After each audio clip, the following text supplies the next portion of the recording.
So we should begin, correct, Okay. Rabbi Kalman? Of course, yes. Okay. Everybody should be well. That's the most important thing. Yes. We should all be healthy and well. This is class number 39. I've been with you people for a long time. You probably know all my mannerisms and my expressions. It's amazing when you begin to listen to people, you get that sense. Someone emailed me, he thinks that we should take the first 15 minutes and combine them and make special shows just for that. I don't know if that means he only listens to the first 15 minutes, but apparently, but really the truth is that every time you listen to a show, you have to listen to the next week because as you guys know already, probably 7/8 of what I say, or 90% is just off the top of my head. I'm not reading anything. And afterwards, I start wondering, was I exact? Like, I'll make a correction. I said something which was sort of correct, but I'm really medactic, so I have to make it 100%. But so everything follows. Following up that 15 minutes that he likes so much, Ruvain from Paris. Some of you were very interested in the whole be Michal Shabbos for psychiatric reasons. He calls my attention. I mean, I read this, but I forgot about it. The Masoras Moshe of Moshe Feinstein. Incidentally, volume 4 just came out.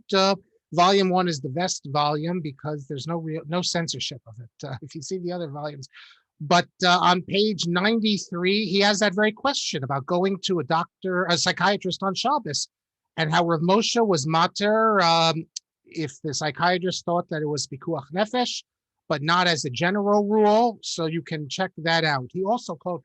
Last week we spoke about how the Ashkenazim. They were so opposed to Haskalah that then all of a sudden you couldn't do Dikduk, you couldn't do Tanakh. He called my attention to another thing, which I knew, but he reminds me of it. In Chakira 13, there's a letter, a whole article of Rabbi Muskin, which includes a letter from Rabbi Bloch of Telz, who attended the Yom Ha'atzmaut celebration, the whole thing. But in there, he speaks about the mistakes we've made, that that is the Agudists, the yeshiva world, was not able to find support among the people. He says, not because of our stance against their incorrect views. It's not that they opposed us because we opposed their wrong views. No, listen to this. It's because of our negative position against the correct views, such as learning Bible, speaking Hebrew, and Eretz Yisrael.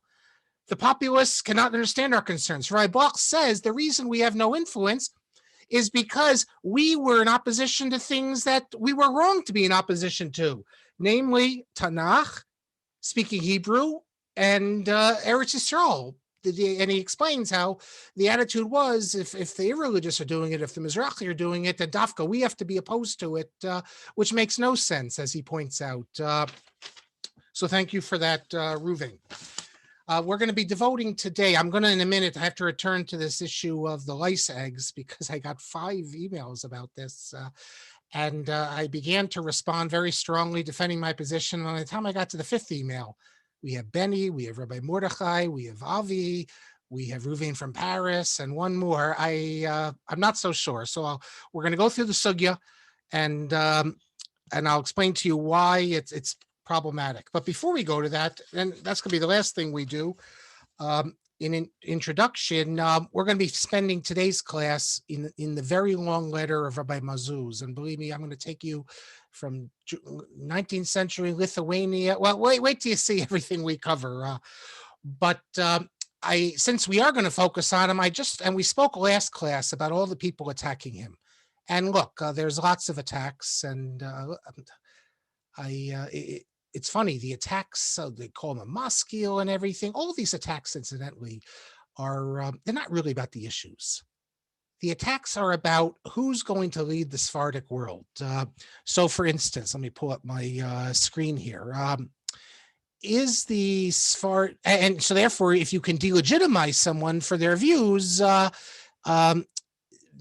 the best way to do it. Now, I want to pull up something on the screen here.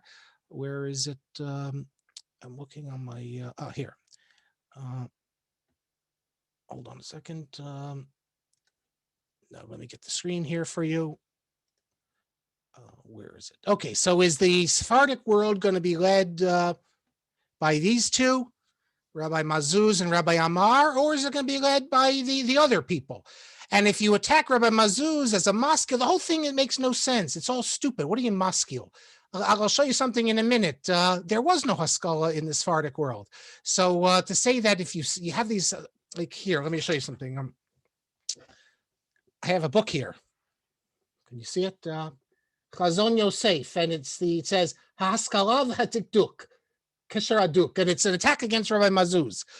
Since when did Sephardim have anything to do with Haskalah? When they study Tanakh, because that's what you're supposed to do and study Hebrew. But these Sephardic rabbis, the extremist Sephardic rabbis who've gone to the Ashkenazic yeshivas, they've bought into this whole thing about Haskalah, which is not part of their culture at all. And if anyone's interested in this, I can send you. I have many other pieces, attacks, calling him a maskil and all this, which is completely taking the Ashkenazic opposition from the 19th century and putting it into the Sephardic world. On another matter, in terms of criticism, I played you Rav Yitzhak Yosef's attack last week, and I have a lot of respect for Yitzhak Yosef.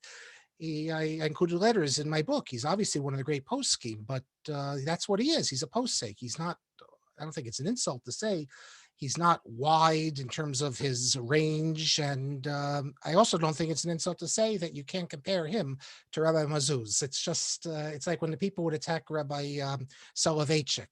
Sometimes we're dealing with different leagues, if I may say so myself. I don't think, and fundamentally, the question, I think, is, in the Sephardic world, is it going to be a Haredi Sephardic society? Or is it going to be a Sephardic society that, for instance, can play the following? Let me play you Rabbi Mazuz, something that just play for 30 seconds. Or is it will be a Sephardic where you can have the rabbi say as follows, and listen carefully, those who know Hebrew. אחינו, חיילי ישראל, הנלחמים על משמר ארצנו וערי אלוהינו, שהקדוש ברוך הוא ישמור אתכם, ישמור צאתכם ובואכם לשלום, לחיים טובים, לאורך ימים. In other words, are you going to have, this isn't religious Zionism from him, but it's a recognition of the significance of the state, of the importance of the soldiers, and that really is the old Sephardic way. That's the way of Chacham Avad Yosef, Rav Uziel, etc. Or are you going to go the Ashkenazic Haredi world, which, because of its history, doesn't want to have any identification whatsoever with the structure of Israeli government, the army, all these sorts of things. In the Sephardic world, saying the prayer for the Chayalim, what's the problem? Of course, why do I mention all this? Because in this week's weekly shiur last week, number 249 from Rabbi Mazuz, he says something which they can again use to attack him as being a maskil. So what is it? Okay, he talks about Parsha Zachar. Oh, incidentally, hold on. I'm gonna have to show you my Purim thing in a minute as well. Parsha Zachar, and he points out that none of the Sephardic authorities in the Sephardic world, women never went, as I mentioned, women never went even in the Ashkenazic world until recently. But he says there's a big machokas. The Sephardic poskim, the Rambam, etc., they all assume the Parsha Zachar is Durabanan. The only people who hold its Daraisa Torah law are the medieval Ashkenazic authorities. And he says as follows. This is in note 14. He says that the Ashkenazic, Chachmei Ashkenaz, because they lived such difficulties under the Gezerot, the Crusades, etc., they were very machmir when it came to Parsha Zachar, and they applied their current enemies, namely the Christians, they put them under the category of Amalek, ukasher hayu korim Zachar, hayu mechavanim al harishayim ha'ela. So basically, the Christians that they were living in became a stand-in for Amalek, and because they wanted to stress, because they were having such difficult times, how bad this was, they turned it into a deraisa. And the Sephardim, who are living under a much more tolerant regime, they didn't have that. So basically, this is from the Jacob Katz, Ephraim Orbach, Yaakov Katz, Chaim Soloveitchik playbook, interpreting halacha based upon medieval halacha based upon societal circumstances. He's saying that the Ashkenazim, who stress that Parsha Zachar is Torah law, it's because they were viewing the Christians as Amalek, and that it was so present in their life that it had to be D'Oraisa. That's the sort of thing that I can see them saying. There you go again, all that Haskalah. Eli Turkel. Thank you. He called my attention to this. I didn't know about this. That Israel Public Radio 2 years ago played Wagner, and they had to apologize for it. This is on the BBC. You can read it, the whole story here, and at the end they quote someone. Where is it? Who's this Jonathan Livni? He's head of the Israel Wagner Society, which I never could have imagined there's an Israel Wagner Society, but he thinks it's important to listen to Wagner. So thank you, Eli, for that. I forgot I had the things on the floor, so I have 2 more things. Those who've listened to since it's Purim, I'll show you. Those who've listened to me for years know that a couple times I said, I love this Ashkenazic, this Litvische yarmulke they wear.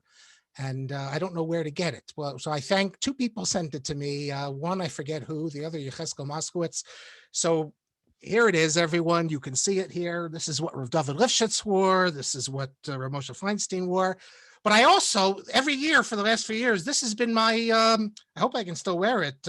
This has been my kippah on Purim. That's the extent of my costume. Here you go. Make Shul great again. And I picked this up at a few years ago at the 6th Street Community Synagogue. So make Shul great again. There you go. Rabbi Shapiro, in Washington Heights, in Breuers, this is how you go to the Omid, and this is what the caption you're laying in. Yeah, that's not exactly what I have. A little different. Same one. Same one. Oh, same one. Okay, very nice.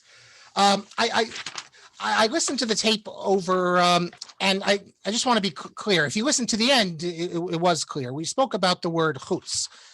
I didn't mean to say, as I said, it's not a biblical word. We know it's a biblical word. It's chutz machaneh. Not only, I mean, we see it all the time.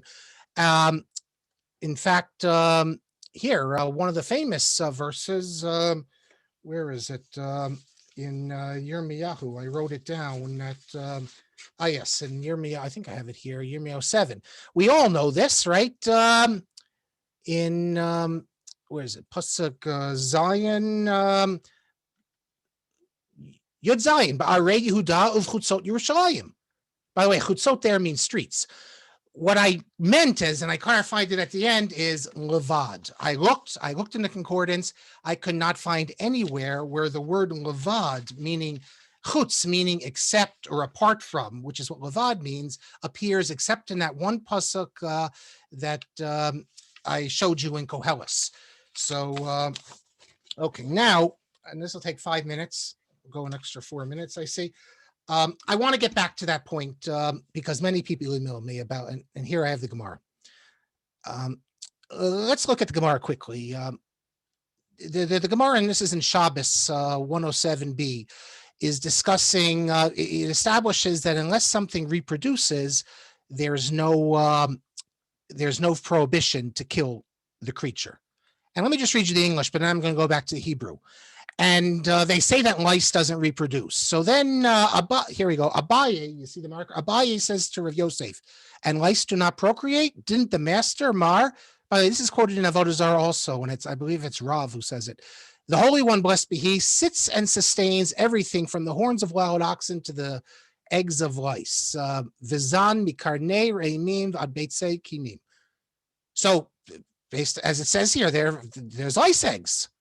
God takes care of everything from the wild oxen unto the eggs of the lice. That would show you that how could you say that the lice don't reproduce in a normal way, as opposed to, let's say, from sweat?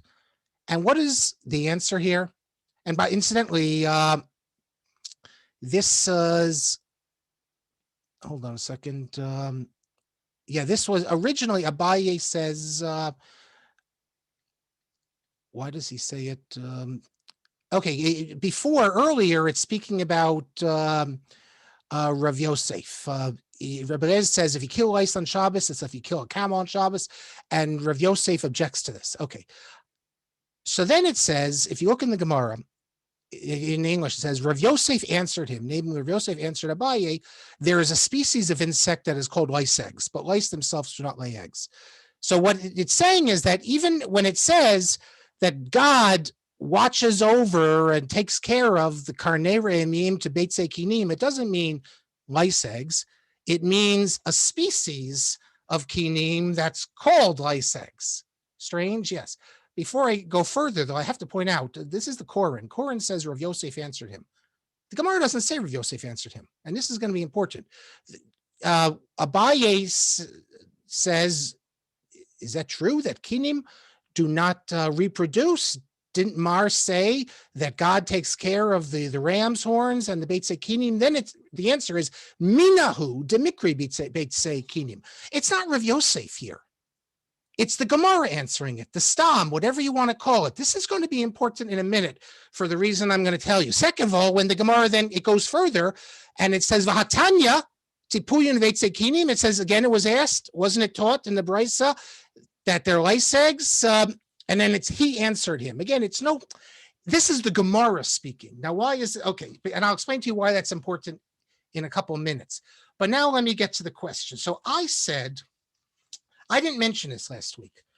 I didn't get into this idea that lice eggs, the Gemara here doesn't interpret them as being actual eggs. It's a separate species. What I said was that in Pirkei Rabbi Eliezer, it refers to lice eggs. And Eli again told me that Ravad Yosef's grandson mentions this. Maybe I saw it. He's citing Ravadia. Maybe I first saw that there.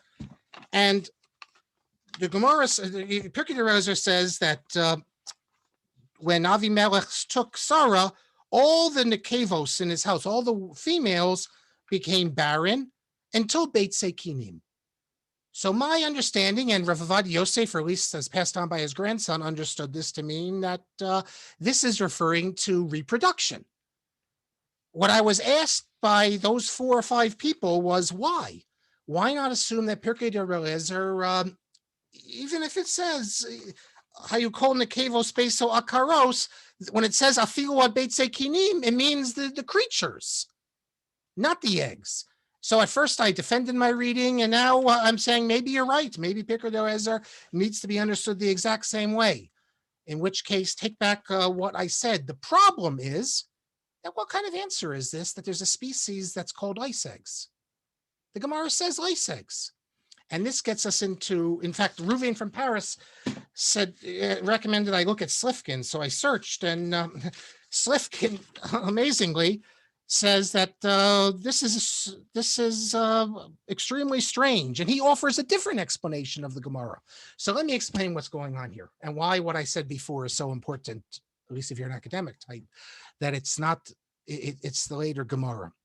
Let's say we had this Gemara also in the Yerushalmi, and Abaye cited a source and said that, well, what about the fact that we have this saying from the Mar that God takes care even of the lice eggs? Let's say the Yerushalmi then made it a machokes. Okay, so it's machokes.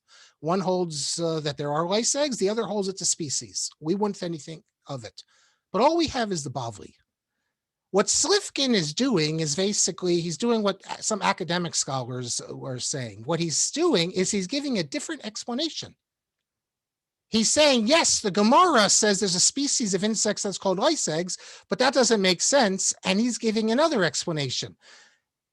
This is the way academics, scholars often, not just academic scholars, if you look at the Tosas Yom Tov and Nazir, Perikei, Mishnah, the Rambam does it, Rechuek of Weinberg does it, Vilna Gaon does it. There's this whole approach that you can give an explanation of the Gemara different than what the Gemara does. In other words, if you read the Gemara the way I said you should, Abaye asked this question, and then the editor explains, no, it's not really a stira, because when Mar says eggs of lice, it doesn't mean eggs of lice, it means a species, a separate species of insect. But who says that that's the absolute answer? This could be even a Savaraic answer. And we have examples where Rishonim, I know today if you do this, I'll throw you the base medrash, but we have examples of the Rambam, we have examples of other Rishonim where sometimes they don't feel bound by the later explanations like this. And that's why Slifkin says he offers a different explanation. After saying it's strange, he says that when it's, he says it doesn't mean that there is a species of insect called the eggs of lice. Rather, it's referring to nits, actual lice eggs, but not from which lice hatch. So the point is that I really don't know what to make of this. The shot in the Gemara is obviously beitzei Akinim refer to a separate species. And that's, you could read, contrary to what I said last week, you could read Pirkei de Eliezer that way, despite what Ravad Yosef's grandson says. But if you want to be a little academic, you can ask yourself, is the Gemara, is that really what it's saying? Or is that, they have a tradition that you can kill it, and now you have a stira.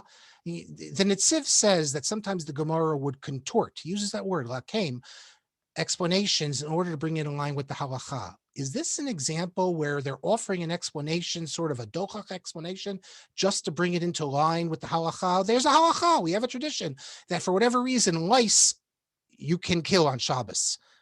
And then you have they give a stira because they say there's lice eggs.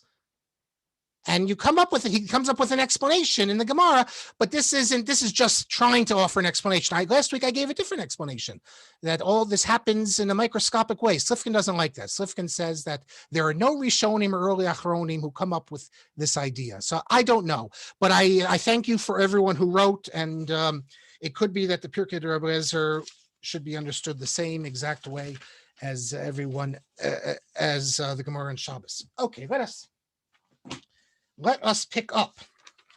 If you recall, we were speaking about Rabbi Moshe Kunitz.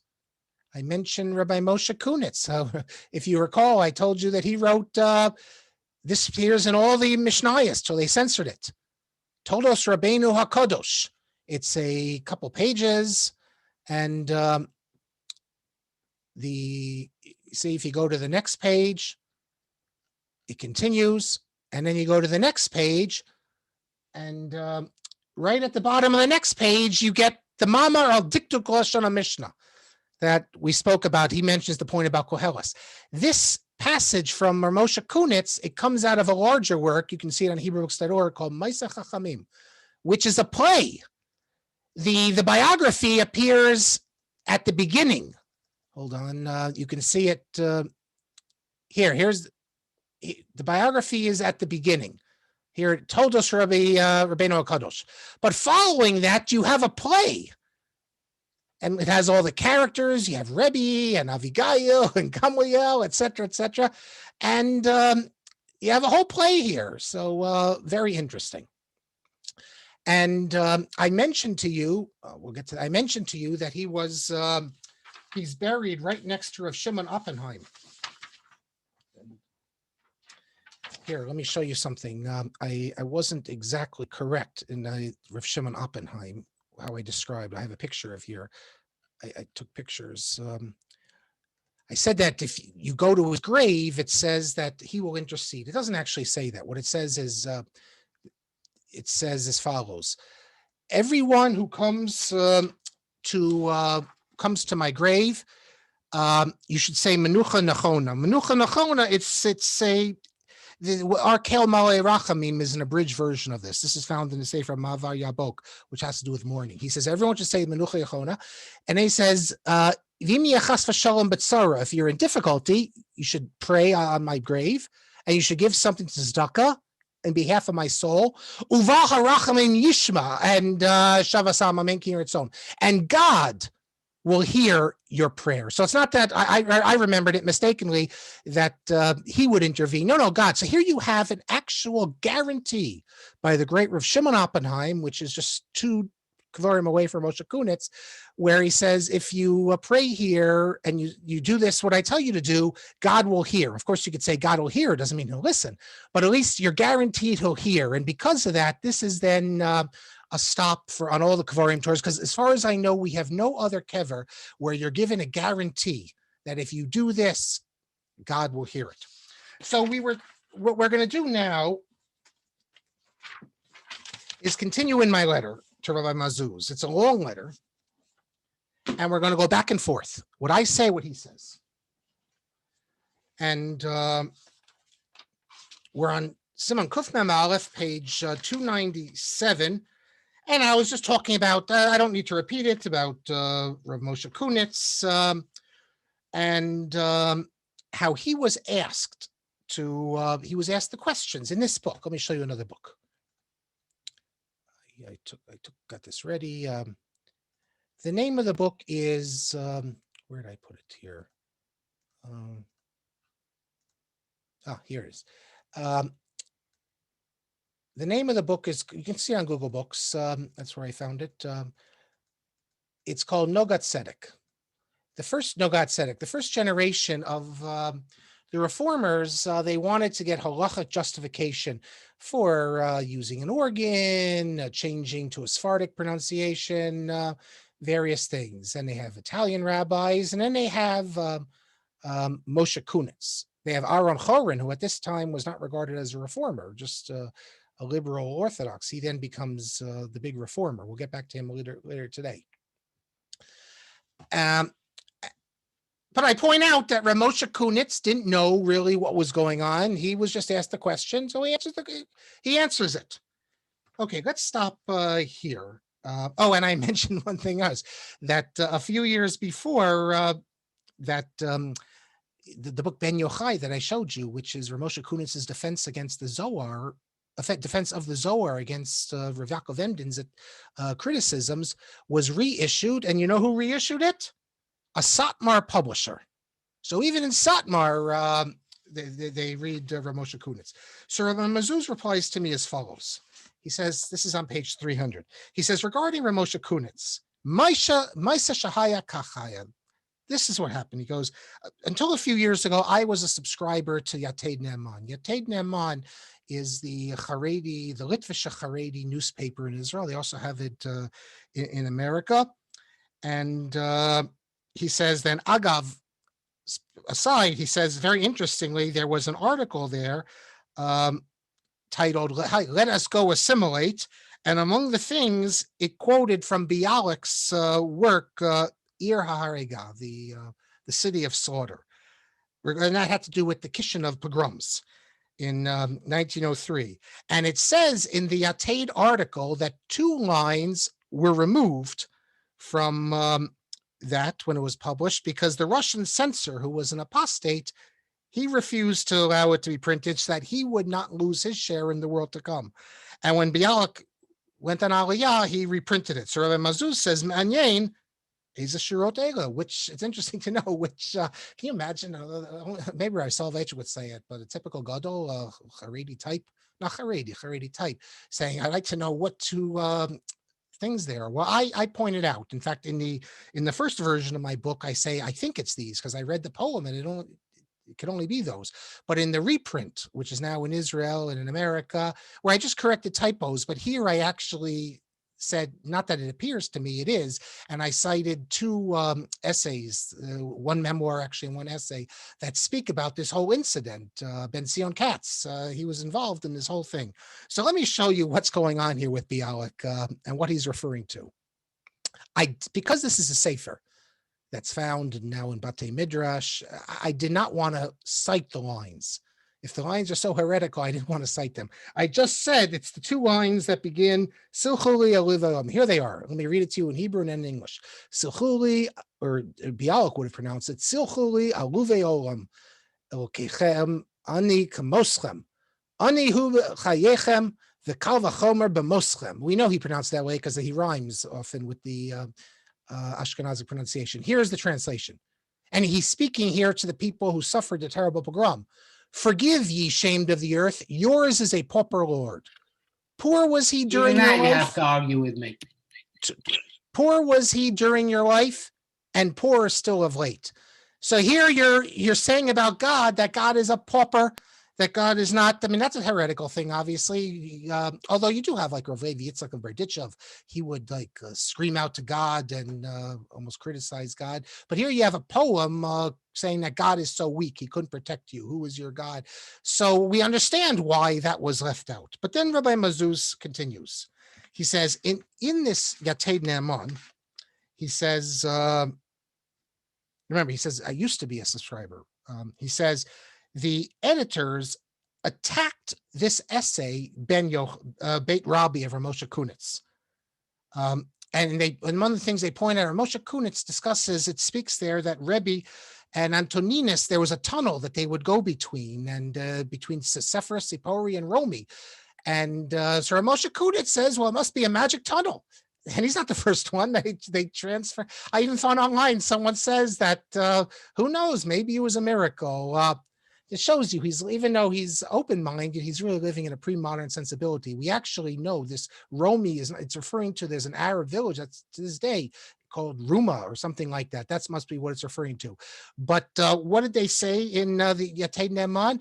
They said that Ramosha Kunitz, he interpreted it as a magic tunnel, so everyone seeing this would see how idiotic the Gemara is, that they believe that you could have a magic tunnel, and they think that Moshe Kunitz is doing it to make fun of the Talmud. It's completely false. That's not why he's doing it. He's doing it because has a simple view of that obviously there must be a miracle here. And then it says in Yated Ne'eman, they also mocked the picture of a certain rabbi who obviously didn't know who he was. Who's the rabbi? Let me show you the rabbi. Sometimes people are just so stupid. They don't know how, it's bad to be, it's one thing to be ignorant or to not know, but it's another thing to not know how much you don't know. We all know, you see, you don't know something, that's bad. But to not know that you don't know it, that's even worse. And that we can say about this. The Yated Ne'eman saw this guy starts writing about this person, David Sinzheim, that he was on the French Sanhedrin. And they mocked him, like, who is this phony rabbi appearing on the Sanhedrin, when, I guess Sanhedrin in quotes, with Napoleon, all that. They didn't realize that this is one of the Gedolei Yisroel of David Sinzheim, that he's the Yad David. The Chasam Sofer has a whole eulogy for him. He has like 10 volumes of Yad David, and also commentary on Talmud, and also Minchas Ani, a Talmudic encyclopedia. My best entry in Minchas Ani is Chatul. He has a whole entry on cats and rabbinic writings, cats and rabbinic writings. So then they were told who it is, and then they had to apologize. But you see, they're looking to attack people. They don't realize they're attacking one of the Gedolim. He was in a difficult situation because the French Sanhedrin, which had secularists and also Orthodox rabbis, where they were asked all sorts of questions. I think I made a copy of it here. One of the questions they were asked, they were asked by Napoleon. This is the question I had to answer. Remember the circumstances. Can a Jewess marry a Christian? Are you can't say that Jews, the question is, are you going to be French people or not? Or are you going to be separate, which means that you have to be in the ghetto? So difficult question. So they sort of hedge it, and they say that although religiously it can't be done, it says, according to the Talmud, you need to have a religious ceremony, Kiddushin. So since Jews and Christians are of different religion, you can't have Kiddushin, so there can't be a religious ceremony. They can only be civilly married. You see what they're trying to do? They're trying to not stress too much that intermarriage is really a terrible thing. They're trying to make it into a technical thing. By the way, Joe Lieberman did the exact same thing. Go back, he'll be on YouTube, I'm sure. Listen to him on Imus when he was asked about intermarriage. And Joe Lieberman punted it. He didn't answer honestly. He said, well, it's a custom of long standing. I mean, he wouldn't acknowledge that it's actually forbidden. And my friend, I remember, said to me, he just should have said it's because after the Holocaust, no one's going to touch you. You can't, but it becomes a hard thing in today's day and age. And it was a hard thing 200 years ago. But this is one of the Gedolei Yisroel. There were other Gedolei Yisroel who were at the Sanhedrin. This was the leaders of the Jewish community. He was the head of the Sanhedrin of Yosef Sinzheim. So they attack him, they mock him, knowing nothing about him. This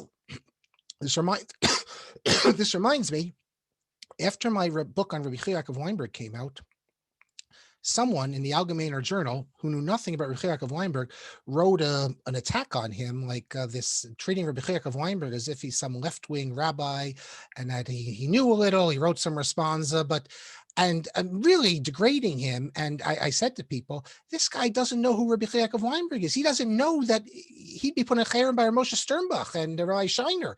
He doesn't know that in the yeshiva world, you're supposed to respect Rabbi Yaakov Weinberg. He's not the Rav, Rav Soloveitchik. This guy, he doesn't even know that, on the contrary, you're supposed to grab Rabbi Yaakov Weinberg and hold on to him and push away people like me. So the same thing with Rabbi Sinzheim. And then Rabbi Mozuz says, and then he says, listen to this. And they continue to attack Rabbi Avad Yosef and Rabbi Bakshi Doron, or Adin Steinsaltz, Uchamuvan, Admor Mi-Lubavitch. And of course, I mean, that was their big attack against the Lubavitch Rebbe. And he says, concerning these people, the sages say, who is your anger not your evilness not been upon. And then he says, then I stopped this, I don't know, Dokrani, this piercing, I guess, this Yated, this bad newspaper. And it is a bad newspaper. The American newspaper is a terrible newspaper either. I remember years ago, they came out with treating Dov Schwartz like he was some left-wing open Orthodox rabbi, not one of the great poskim, because he had a different view on conversion. It's par for the course. And then he says, and this is amazing, from the Haskama of Ramosha Kunitz in the book Nogat Tzedek, the Haskama, really the letter, he says, I understand why the Charedim Hashkenazim Hayom, why the Ashkenazi Charedim today are not prepared to accept Habitoy Hamitila Ayin V'chet. They're not, you can teach them, but they refuse to pronounce the Ayin and Chet properly. And he says, the Korim Omishim Evateotam Lanachon Apikoris. And they call people who actually will pronounce the Chet and Ayin properly in Apikoris. And then he writes in parentheses, Kasher Katavli, and I ... What's the ... In his original letter to me, he cites this person, a well-known hasidic figure, or semi-well-known hasidic figure in London, who's also into Dikduk.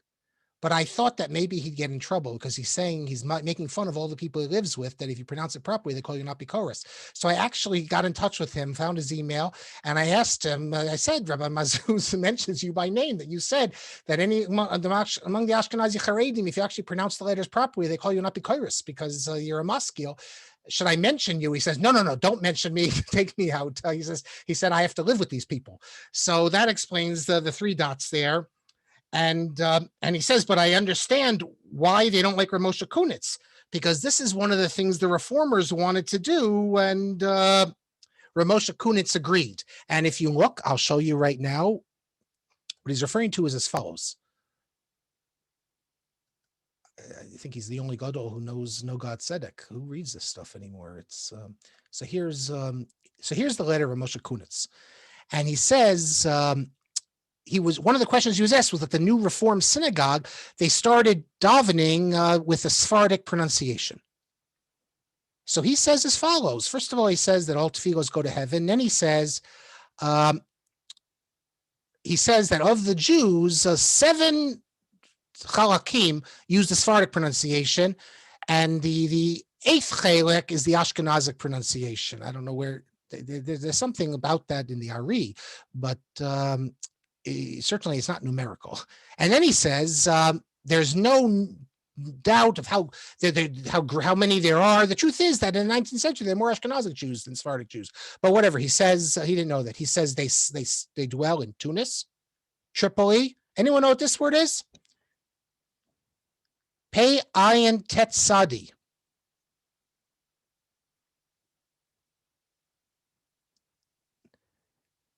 It took me a while to figure out what he's talking about. Then he says afterward Morocco and in all of Africa and Asia. But I'm wondering, what is pets?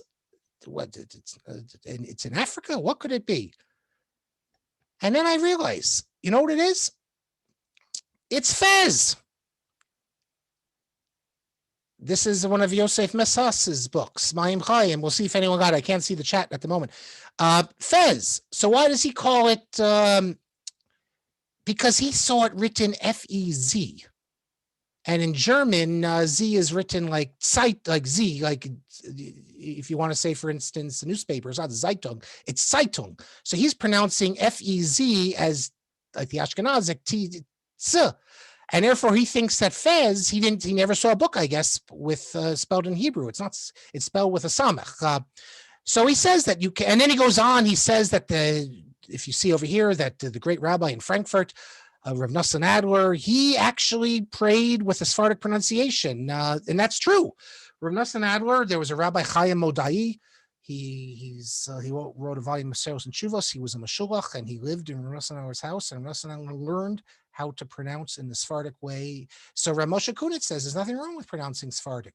This is the issue that came when the state of Israel, or in the early years before the state of Israel, even Rav Kook dealt with it. All the Ashkenazic rabbis say you can't change it. You have to daven Ashkenazic. And the Sephardic rabbis all say, of course you can, because the Sephardic pronunciation is better. Then we get these day schools, and because of the state of Israel and because of the Hebrew being spoken there, we're all taught as children Sephardic. So our kids grow up speaking mostly Sephardic. We said not completely, but mostly Sephardic, not with the pronunciation of ayin and chet, but tough, no suf, things like that. And that's now become pretty standard. Rav Aaron Lichtenstein mentions in one of his essays that when he moved to Israel, he began to daven that way because he figured going back to Israel, but he couldn't. Having grown up davening one way, you can't. And if you listen to Ashkenazim, Rosh Yeshiva, when they give a shiur in Hebrew, it's all Ivrit, but then when they start quoting Psukim, then it's all Ashkenazic. So it's a real shotness, a real mixture. So that's the first thing in the letter. Now let's go back in his answer. Now let's go back to my letter, because I continue with my questions. That I'll skip one thing. Well, actually, let me just say quickly, he mentions in his book, he has a book on Gedolim, and he has a lot on the Gedolim in Tunis and Jerba. And he says, he discusses this Rabbi Kalman Moshe Cohen, which I don't think any of you have heard of him, because if you're an Ashkenazi, I should say, because he's not in our canon, but he was a great Torah scholar. And I sent him something that appeared in 1950 in an Israeli Torah journal, Hahid, which mentions things about him, including that he would read Mapu and also Shoman, Kalman Schulman. So then I say as follows: in opposition to Mapu is considered like the first of these East European maskilim. So he was public enemy number one in the yeshiva world. He wrote a book called Avas Tzion, and in one of the memoir literature, he tells a story that because there was another book called Avas Tzion. The Noda Yehuda's son has a book of drushos called Avas Tzion, and the mashkiach, not the mashkiach, they didn't call him mashkiach in Volozhin, but the guy whose job it was to make sure everyone was on the straight and narrow. He sees the guy learning Avas Tzion, and he thought it was the Mapu's book. He was so ignorant, this guy, he couldn't tell the difference. He took it away and confiscated it. I don't know if he destroyed it, I can't remember, but so Avas Tzion is classic. And when I decided I wanted to read a Haskalah work, I actually got a copy of Mapu. You can still get it in Israel, although this is published, I think, in the 30s. But I say that in opposition to Mapu, Shulman was a Yirei Shamayim and Shomer Torah Mitzvahs. So who is Shulman? Kalman Schulman. Here is Kalman Schulman. Let me show you a picture of him. There he is. And you can read all about him on Wikipedia, Hebrew, English. Looks like a Shomer Shabbos. And of course he is. Kalman Schulman. He wrote all sorts of books on Jewish history and other things. Remember, he's Vilna, Lithuanian maskilim. Many of them are what would today, if you look at who used to be, for example, Hadar crowd, Bernard Revel Graduate School. We're talking Litvish maskilim. These are Talmidei Chachamim, but these are modern types. And I say that he lived in Vilna, and it's known that in Vilna there were many maskilim in quotes, who were Talmidei Chachamim and were close to Gedolei Yisrael. And I don't need to mention in Tzarech Omar that they were strict on all matters of halacha. And I said one of these maskilim was Matisyahu Strashon. Rav Matisyahu Strashon, whose father was the Rashash, and he he left all this money. He was wealthy. They built the great library, the Strashon Library. I think I mentioned to you about Dan Rabinowitz's book. Let me pull it up for you here. Let me get to if anyone wants to see a good book, I recommend on this I showed it to you once. So here it is, the Lost Library. The Legacy of Vilna Strashon Library in the Aftermath of the Holocaust. A whole book about the Strashon Library. So I recommend, he was a great Torah scholar also. His commentary is in the back of the Vilna Shas in Basra, I can't remember where else. And then I say that there's no connection and no similarity between these maskilim, that is the Vilna maskilim, and the other maskilim, let's say Galicia, in Germany. The only similarity is the name maskil, which in Lithuania, all it means is that you knew Diktuk, Parshanut, Shira, Jewish history, just like Gedolei Sfarad, the great Spanish sages in the days of Yehuda Levi and the Rambam. And I say, regarding maskilim, again in quotes, like from Matisyahu Strashun, and many like him who are not known today, you can say about them, V'hamaskilim yazhiru kezoar harakia. This is a pasuk, and this pasuk, maskilim yazhiru kezoar harakia. Let me get us again. Here we go. It appears in the book of Daniel, chapter 12, verse 3. There you go. V'hamaskilim yazhiru kezoar harakia. And they that are wise shall shine as the brightness of the firmament. So we see that the word maskilim is used in Tanakh in a positive way. And I say that those maskilim, it's a very positive thing. And then I say, and if these people are maskilim, in quotes, then the Rambam and all the great Torah sages of Spain and Rav Shamshon, thank you, not Rav Shimshon, Rav Shamshon, Raphael Hirsch, and Rav Israel Hildesheimer, and Rav Kook, and Rabbi Chilek of Weinberg, and Rabbi Soloveitchik, and even the Rashash, the father, are also maskilim. And even you, Rabbi Mazuz, you're a maskil, because in addition to your greatness in Shas and Poskim, you're baki, you're knowledgeable in Dikduk, in the songs of Spain, in Piyut, in philosophy, in Parshanot. And they say, therefore, there's no reason to use the term maskil without explaining who it refers to. What type of maskil are we talking about? There are people called Rabbi Soloveitchik a maskil. And then I say, and regarding Bialik, I just want to point out that there were Gedolim who related to him very positively. I already mentioned this, and I said that Bialik was not a Shomer Torah mitzvos. However, he was what we call a Machabed Torah. He was a respecter of Torah. When he came to Israel, he became more traditional. He was not like Achad Am or Bereshevsky and Chernikovsky. No, and then I point out, as I mentioned already, but I sent to him that Rabbi Cheskel Abramsky was a baki in Bialik's poetry, and it's very different. So that's point 4 of, actually, it's funny here. It says point 3 of my letter, but there's no point 4 is missing. I don't know what happened to that. Okay, so let me tell you his response to this now. He says, the works of Kalman Schulman told us Chachmei Yisrael. He wrote a whole thing about Chachmei Yisrael. He says, we had in our home, that is in Tunis, and that's where I learned, the dates of the different rabbis and parshas of Shirei Sfarad. And in one of the early volumes, he says that in his youth, he learned in the Klois in Vilna. He did. He learned in the Klois, went back to the Vilna Gaon, the little base medrash.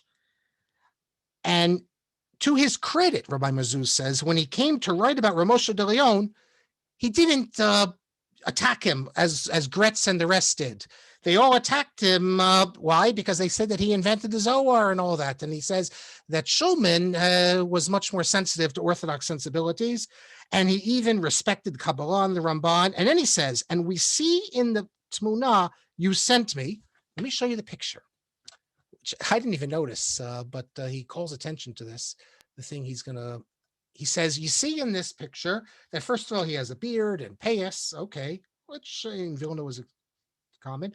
And then he says, and the right side of his jacket is over the left side, like the Hasidim. So let me explain to you what it's talking about here. First of all, Kalman Schulman, incidentally, he comes from a Chabad background. His father was a Talmud of Rav Aaron of Starashela, who was Chabad, not Lubavitch, but Chabad.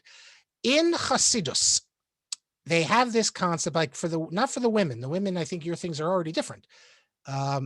Someone sent me something because women, their shirts would go right over left because they'd have servants, the wealthy ones, and it's a lot easier for right-handed. But just think of our jackets, all of us. We take our jacket, like our coat, the buttons are on the right side. Let me show you, the buttons are over here, and then we would put the left side in, and then we put it in, and that's our shirts also. However, that's a problem because the left is over the right, and that's not supposed to be. On the contrary, right is supposed to be over left.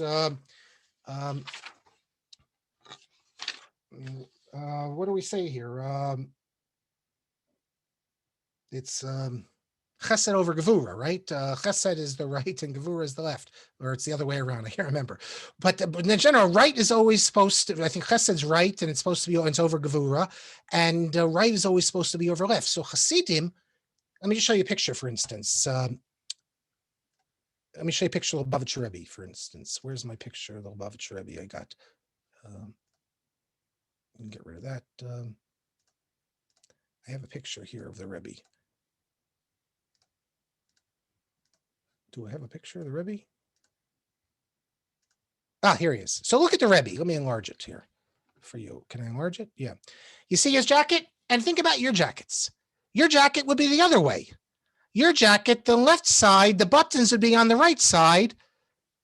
And here you see the buttons are on the left side and the jacket that goes over, that's buttoned in, is on the right side. So all the jackets we have, it's the other way. I'm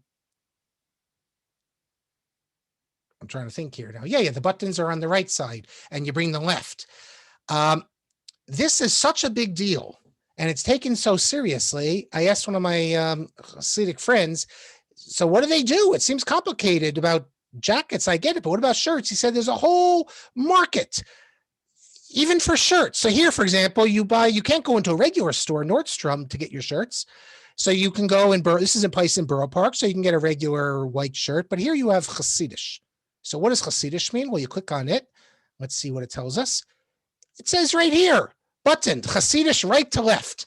So if you're in the Hasidic world, you need your white shirt, you have to go specially and buy a shirt at special places. There's a whole industry that's built up.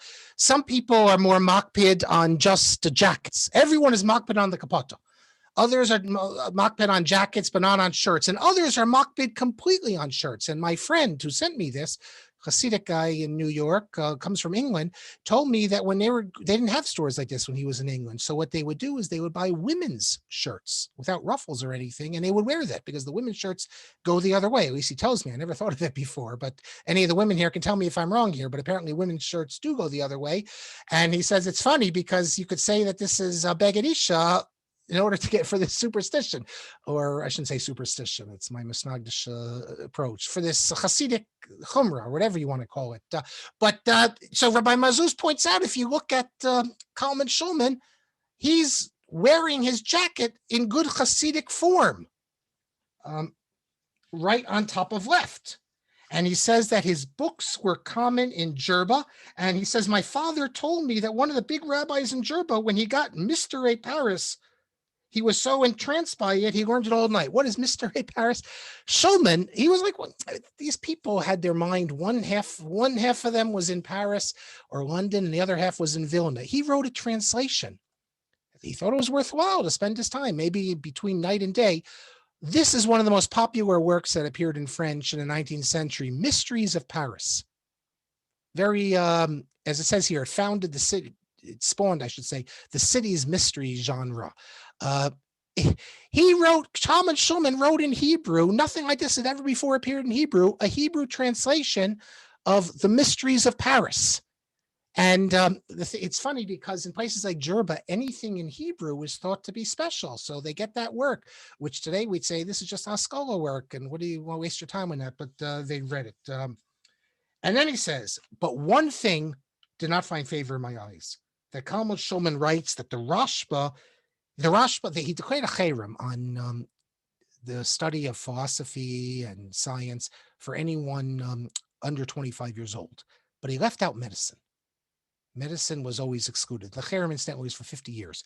And he says that Shulman says the reason he didn't put a cherem on refuah is because people make money on being a doctor, and you can't tell them that they can't study medicine. Hakesef yanat kol. Kesef, everything. Money buys everything. And Ramazuz says this is sheker, and you can also make money on other things, cheshbon, v'handasa, etc. But no, the real reason is, he says, why medicine? Because they were worried in those days not to go to a non-Jewish doctor. There was a fear that they would kill you. The Shulchan Aruch even speaks about this, and therefore that's why medicine was important. Now, as for the maskilim, he says as follows: for us, the word maskil is not ganai. It's not a negative thing. And he quotes some psukim. And then he says, and what you sent me, the letters of Rabbi Yecheskel Abramsky and Bialik, he says, the same thing we saw a couple weeks ago. It bothers me. If Ravad Yosef had lived in that generation, he wouldn't have thrown him out of the yeshiva. He would have brought him back. And he says, just like Rav Ovadia Yosef did with the reporter from Ma'ariv, apparently he's famous, Adam Baruch. So he went to a Tarbut Ra. He became irreligious. And in the end of his life, he returned. He was about tshuva because of the influence of Rav Ovadia Yosef. And then he says, I saw an article that says that Bialik knew all the Tosfos and Tractate Ketubot Baal Peh.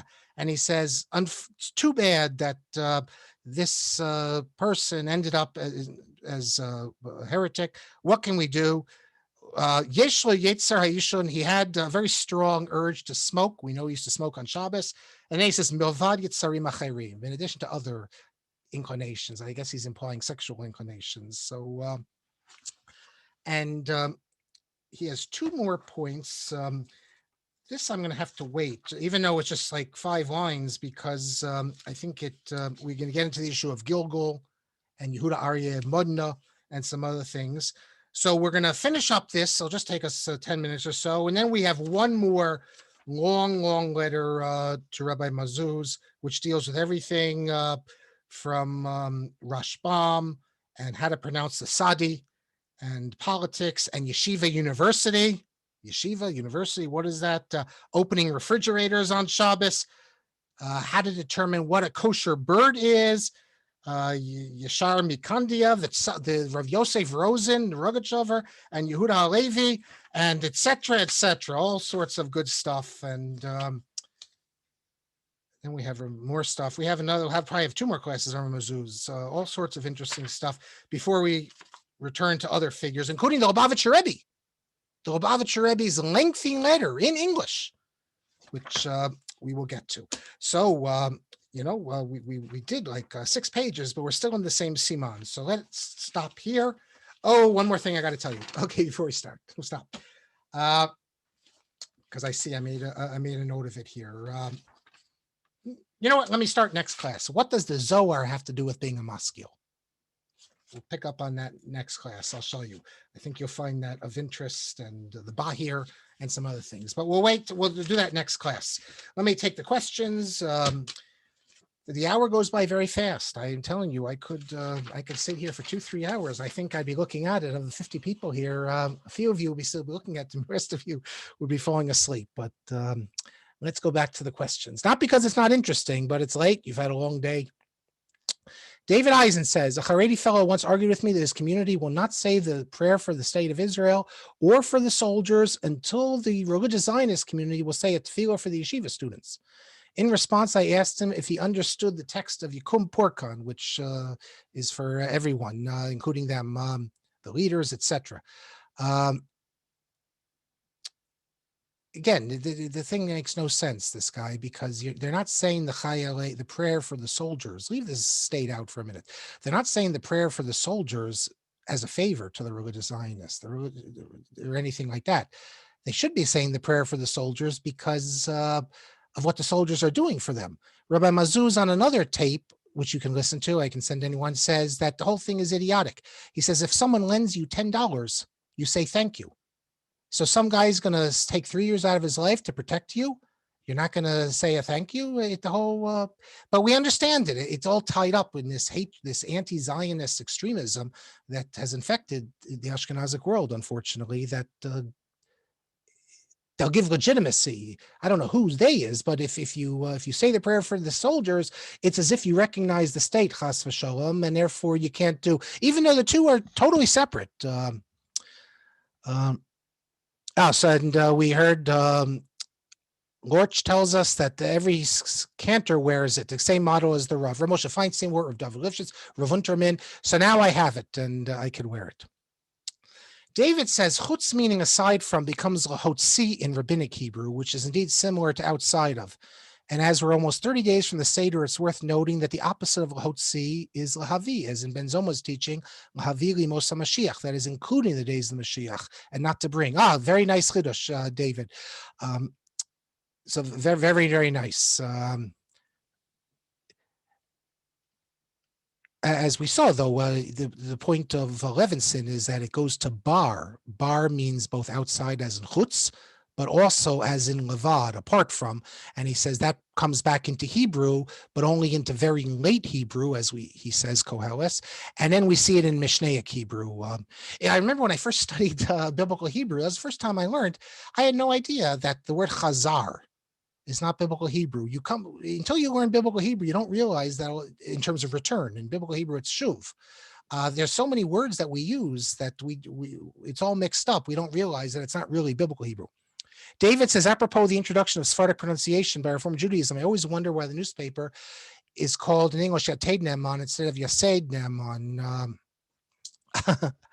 I don't know. I wondered that as well, but I'll tell you something else that I was told by Nosson Kamenetsky, that he says, you're wondering,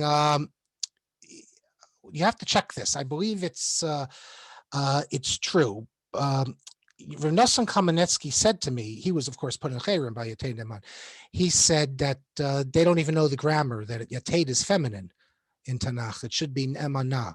I believe that of the few times it appears, most of the times it's feminine, but I think once it's masculine. But you're right, it should be Yated Ne'eman. I don't know why, because these people won't say the kotel, it'll be the kaisel. So, David got it right, Fez. Very nice. Someone privately emails me. There's an article by Rav Hamburgers in the journal Yerusha Seinu of Nosson Adler and Sephardic pronunciation, if anyone's interested. It's fascinating because they all cite Rav Nosson Adler. And in my classes on the Chasam Sofer that you cannot see on YouTube, but you can see you can listen to them on the Torah in Motion website, which has all sorts of great stuff to listen to in the car, and other times that we deal with from Nosson Adler. Baruch said the more conservative in the Haredi world, a more conservative, they teach Ashkenazic. I was taught Sephardic, but when I turned from my bar mitzvah, I decided to learn the Torah Ashkenazic, and because I figured that's what my father did, and that's the tradition. In JC, where I didn't go for elementary school, I went for high school. They did teach Ashkenazic, as I recall, but my school and my kids, they all learn Sephardic. And yes, Kalman Schulman wears the couple. And Baruch cites some other psukim, Ashrei Maskil al Dal. That's the name of the sefer of Rav Hillel Lichtenstein, who's the most extreme of the extremists. So Marc says that's how the buttons are in kittles. Yes, that is. I remember that. Baruch says someone commented that buttoning right over left is a shaila for men, copying female buttoning matter. Well, I don't know how they could say how far back does that go. What this person sent me was that this is because the servant girls, they would, since they're righties, most of them, that's why the women did it that way. They didn't get dressed themselves. I don't know, but you're right. Maybe we should say it's, if we do the hasidic way, it's lo silbash gever. David says, apropos sexual urges, and while probably apocryphal, and again, as Pesach is approaching, Bialik is quoted as referencing the Gemara, equating eating matzah on Erev Pesach with having relations with one's fiancé in one's father-in-law's home. Bialik noted, as one who has done both, I can attest that they are not the same. Okay, I've heard that actually. Baruch says, Rei Yated versus Yaseid. Pronunciation also depends on how you see the name. Okay, that's too complicated here. Okay. Well, Yated is the stand for Yadus Torah Das, and the Stipor said to add on Ne'eman. So if it's an acronym, then it's correct. I wish Rabbi Nosson Kamenetsky was alive, that I would tell him this. He had much anger against Yated Ne'eman because they're the ones who, apparently, he says, I don't know if it's true, but the chayrim on him was not supposed to be public. It was supposed to be sent to him. And Yated got a copy of it, and they plastered it on the front page, and then it became official before it was actually given approval from Rav Yashiv to be made public. I don't know if that's true, but being that Yated Ne'eman was the organ that destroyed him and attacked him on its front page every day for a few weeks, and published all the chayrims on him, you can see that Rav Nosson Kamenetsky, as with Rabbi Natan Slifkin, they would not be too happy about Yated Ne'eman. So years ago, when my book on the 13 principles came out, someone in Israel asked me, and I'm not sure if he was being serious or sarcastic or joking. He says, if you want to be put in chayrim, I can arrange it. and that will increase sales and make it. I said, no, thank you. I don't need to be put in a cherem. And he says it's actually quite easy. All you do is you write up a letter saying that so and so is spreading bad ideas. You can say it about anyone, and you bring it to a few rabbis. Hey, they don't read English. And if you say that someone's spreading bad ideas, they'll sign on to it. And he says it's quite easy to get anyone to sign on to a cherem, and that's, as Rabbi Kamenetsky pointed out. So with this, Rabbi Kalman, I thought we had more questions. I would have gone a couple more minutes, but I see not. Someone, he texted me, there's a lecture on YouTube, Nussum, the making of a cherem. Yes. He spoke, I think it was at Yeshiva University, gave that talk. But I'll give it to you, Rabbi Kalman, and wish everyone a nice Purim. It's been a year. Remember, last year, this time is when we first recognized, and some people didn't go to shul. It was, so hopefully we're nearing the end. So, thank you. Last year Purim was, yeah. Okay, thank you very much. Okay, look forward next week. And next week is 40. 40 is a big number in Jewish life. So, I'm up to 260. I don't know, what number are we up to? Well, this is 40, and I calculate 55 classes. No, I meant altogether. We have altogether. Oh, yeah. But the YouTube is different because I can. I like. Okay, it. That's it. One of the silver linings, moving to Zoom and YouTube and all that. And please God, soon we'll even have it on our program page on the website once we get our new website, which we're in the middle of doing.